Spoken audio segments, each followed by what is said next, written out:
Guys welcome to our channel. ప్రియాకి chocolate ఇచ్చి propose చేసిన పవన్ కళ్యాణ్. ఈ సీజన్ బిగ్ బాస్ హౌస్ లో లవ్ ట్రాక్స్ చాలానే నడిచేలాగా ఉన్నాయి. 1-2 లవ్ ట్రాక్స్ ఉండడం సహజం.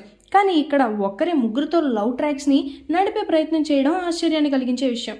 ఆ ఒక్కరు మరెవరో కాదు, పవన్ కళ్యాణ్. ఇతనిపై హౌస్ లో అడుగు పెట్టే ముందు ఆడియన్స్ లో చాలా అంచనాలు ఉండేవి. ఎందుకంటే ఆర్మీ బ్యాక్ డ్రాప్ నుండి వచ్చాడు. కుర్రాడు టాస్కులు కూడా బాగానే ఆడుతున్నాడు.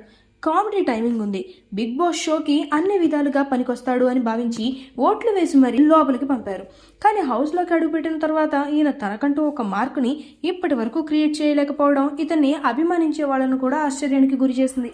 ఈ సీజన్ మొదలై 11 రోజులైంది. ఇన్ని రోజులు భరణి, మాస్క్ మ్యాన్ హరీష్, సంజన, తనూజ చుట్టూనే షో తిరిగింది. కానీ పవన్ కళ్యాణ్ పేరు ఇప్పటి వరకు బలంగా వినపడలేదు.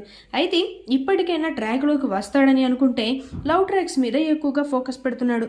మొన్న రీతుతో, నిన్న తనూజతో, నేడు ప్రియాతో, ఈ ముగ్గురితో ఆయన పులిహోర కలుపుతున్నాడు. డెమోన్ పవన్ రీతు చౌదరితో పులిహోర కలుపుతున్నారు అనే క్లారిటీ ఉంది. కానీ పవన్ కళ్యాణ్ ఎవరెవరితో కలుపుతున్నారు అనే దానిపై మాత్రం ఎలాంటి క్లారిటీ లేదు. లైవ్ లో ఇప్పుడు ప్రియాకి చాక్లెట్ ఇచ్చి ఆమెతో పులిహోర కలుపుతున్నాడు. ఆమె వైపు నుండి కూడా పాజిటివ్ రెస్పాన్స్ వస్తుంది. ఇక్కడ హైలైట్ విషయం ఏంటంటే ఈ ముగ్గురు అమ్మాయిలు కూడా ఇతనికి పాజిటివ్ గా రెస్పాన్స్ ఇవ్వడమే. ఈ వ్యవహారం ఎక్కడ దాకా వెళ్ళి అవుతుందో చూడాలి. ఈ వీడియో మీకు నచ్చినట్లయితే లైక్ చేయండి, షేర్ చేయండి, సబ్స్క్రైబ్ చేయండి. Thanks for watching.